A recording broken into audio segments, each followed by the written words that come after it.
কমলপুরে আন্তর্জাতিক নারী দিবস উদযাপন উপলক্ষে অস্মিতা স্পোর্টস ইভেন্ট। আন্তর্জাতিক নারী দিবস উদযাপন উপলক্ষে মাই ভারত সংস্থার উদ্যোগে কমলপুর মহকুমার অন্তর্গত কেসি গার্লস স্কুল প্রাঙ্গণে আয়োজিত হয় অস্মিতা স্পোর্টস ইভেন্ট। নারীদের সম্মান জানানো ও তাদের ক্ষমতায়নের বার্তা ছড়িয়ে দিতেই এই আয়োজন করা হয়। অনুষ্ঠানে ছোট থেকে বড় সকল বয়সী নারীদের জন্য বিভিন্ন ক্রীড়া প্রতিযোগিতার আয়োজন করা হয়। এর মধ্যে ছিল 100 মিটার দৌড়, মিউজিক্যাল চেয়ার সহ আরও কয়েকটি আকর্ষণীয় ইভেন্ট। প্রতিযোগিতাগুলোকে কেন্দ্র করে অংশগ্রহণকারীদের মধ্যে ছিল ব্যাপক উৎসাহ ও উদ্দীপনা। বিজয়ীদের জন্য ছিল আকর্ষণীয় পুরস্কারের ব্যবস্থাও। অনুষ্ঠানে নারীদের উল্লেখযোগ্য উপস্থিতি গোটা পরিবেশকে আরও প্রাণবন্ত করে তোলে। এই অনুষ্ঠানে উপস্থিত ছিলেন ধলাই জেলা পরিষদের সভাধিপতি সুস্মিতা দাস, কমলপুর নগর পঞ্চায়েতের চেয়ারম্যান প্রশান্ত সিনহা, ধলাই জেলার ডিস্ট্রিক্ট ইউথ অফিসার মাই ভারত অজিত কুমার, ডিসিএম অদিতি দাস সহ অন্যান্য বিশিষ্ট ব্যক্তিবর্গ। অনুষ্ঠানের উদ্বোধন করে সভাধিপতি সুস্মিতা দাস তার বক্তব্যে বলেন, বর্তমান সময়ে নারীরা আর পিছিয়ে নেই। শিক্ষা, ক্রীড়া ও কর্মক্ষেত্র সহ সমাজের প্রতিটি ক্ষেত্রে তারা পুরুষদের সঙ্গে সমান তালে এগিয়ে চলেছে। তিনি আরও বলেন, এই ধরনের আয়োজন নারীদের আত্মবিশ্বাস ও সামাজিক অংশগ্রহণকে আরও শক্তিশালী করে। এসজে নিউজ 24, সুস্থ থাকবেন, ভালো থাকবেন। ধন্যবাদ। আন্তর্জাতিক নারী দিবস, সেই নারী দিবসকে বিভিন্নভাবে বিভিন্ন কর্মসূচির মাধ্যমে উদযাপিত করা হচ্ছে। যে আজকে নারী দিবস, যে শুধু আজকের দিনটাকে আমরা নারী দিবস হিসেবে পালন করব এরকম কোনো বিষয় না।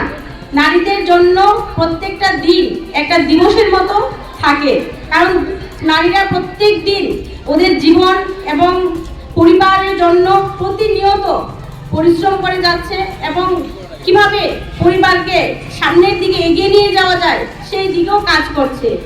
আজকে যেহেতু আন্তর্জাতিক নারী দিবস, সেই নারী দিবসকে সামনে রেখে আজকে মাই ভারতের পক্ষ থেকে বিভিন্ন প্রতিযোগিতামূলক খেলার আয়োজন করা হয়েছে। আজকে 18 বছরের নিচে মেয়েদের জন্য দৌড় প্রতিযোগিতা রয়েছে এবং মিউজিক্যাল চেয়ার রয়েছে এবং 18 বছরের পরে যারা মায়েরা রয়েছে তাদের জন্য দৌড় প্রতিযোগিতা রয়েছে। আসলে আজকে যে দৌড় প্রতিযোগিতা, সেটা একটা দৌড় বলবো না, সেটা একটা আনন্দঘন মুহূর্ত। নমস্কার। আজকে 8ই মার্চ আন্তর্জাতিক নারী দিবস। তো এই নারী দিবসে আমি আপনাদের মাধ্যমে সমস্ত নারী জাতিকে অনেক অনেক শুভেচ্ছা, অভিনন্দন এবং সবার জন্য শুভকামনা রাখছি।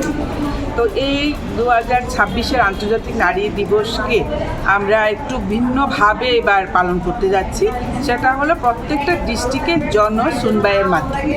তো জনশুনবাইয়ের বিষয়টা হলো আমাদের কাছে ওই ডিস্ট্রিক্ট ভিত্তিক যে ঘটনাগুলি অলরেডি লিপিবদ্ধ করা আছে, ওই ঘটনাগুলিকে আমরা ওই দিন, কারণ আমাদের সঙ্গে অলরেডি পিএস থেকে ওই ঘটনার সঙ্গে যুক্ত যে পিএসগুলি আছে ওনাদেরকে আমরা ডেকেছি প্রত্যেক ডিস্ট্রিক্টে এবং এসপিকে আমরা চিঠি দিয়েছি, ডালসার থেকে আসছে।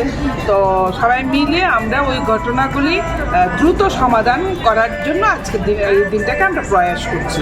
পাশাপাশি আমরা প্রত্যেক ডিস্ট্রিক্টে বার্তা পাঠিয়েছি, একদম আমাদের মানে প্রত্যেক ঘরে ঘরে মহিলাদের কাছে অলরেডি আমরা বার্তা পাঠিয়েছি যেন যে কোনো ধরনের ঘটনা, সেটা শুধু যে স্বামী স্ত্রীর ঘটনা তা নয়, অন্য যে কোনোভাবে যদি কোনো মহিলা প্রতারিত হয় বা লাঞ্ছিত হয় বা অপমানিত হয় বা যে কোনো কর্মক্ষেত্রে তার সঙ্গে কোনো ধরনের ঘটনা থাকে, তাহলে যেন আজকের এই বিশেষ দিন, অন্য সময় তো আসতে পারে, তো এই বিশেষ দিনে যেন আমাদের এখানে আসে, ওনাদের এই ঘটনাগুলো আমরা লিপিবদ্ধ করবো এবং দ্রুত ওইটাকে আমরা সমাধান করার চেষ্টা করব। তো যেহেতু আন্তর্জাতিক নারী দিবস, ওই দিনটি আমাদের জন্য এই কাজগুলি করা অত্যন্ত আনন্দ যে আমরা মানে অন্তিম মহিলা পর্যন্ত পৌঁছাতে পারছি এবং বার্তা দিতে পারছি। তো আমরা অলরেডি 13 তারিখ পর্যন্ত সমস্ত ডিস্ট্রিক্টে আমরা এই কার্যক্রমটি রাখবো। আজকে ওয়েস্ট ডিস্ট্রিক্টে আমাদের ত্রিপুরা কমিশনের যে অফিস রয়েছে সেই অফিসে আমরা আজকে এই কার্যক্রমটি রেখেছি এবং অলরেডি আমাদের কার্যক্রমের যে জনশুনবাই কাজ অলরেডি শুরু হয়ে গেছে। হয়েছে এবং আমরা যে ধরনের ওমেনদের ব্যাপার নিয়ে আমরা আজকে আশা করেছিলাম তারা আসবে এবং সবাই অলরেডি এসে গেছে। তো 4টা পর্যন্ত কার্যক্রম চলবে। ধন্যবাদ।